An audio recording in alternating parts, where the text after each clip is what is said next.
Anladım artık beni sevmiyorsun biliyorum, ama ben seni her halinle seviyorum.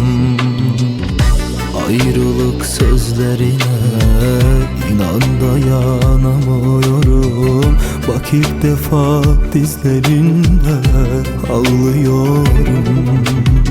Ayrılmam, alıştım sana ben, ayrılmam. Atamam yüreğimden, koparmam beni senden. Ayrılmam, kopamam senden.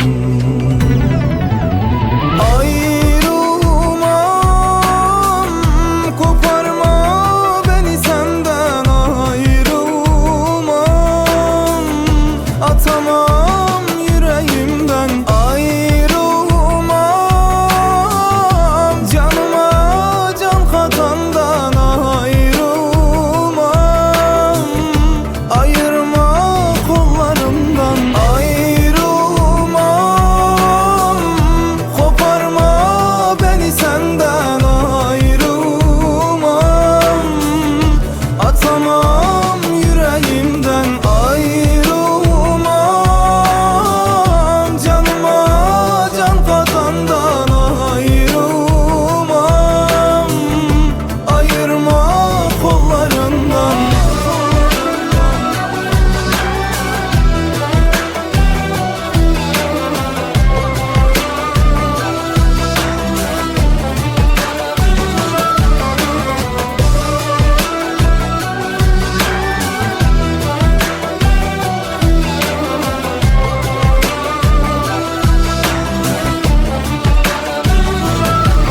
Hani sen benimdin, hani çok severdin. Şimdi yar sen nasıl gidersin?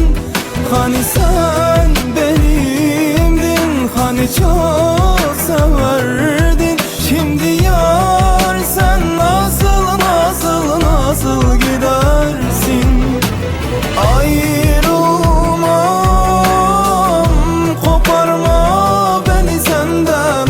Ayrılmam, atamam yüreğimden. Ayrılmam, canıma can katandan. Ayrılmam, ayırma kollarımdan. Beni senden koparırsan bil ki bu can çekişecek. Beni senden ayırırsan bil ki damarım kesilecek. Sen olmazsan canım, sanma bu kalp başka birini sevecek. Evet, beni senden koparırsan bil ki bu can sensiz ölüp gidecek be gülüm. Ayrılmam, koparma beni senden. Ayrılmam,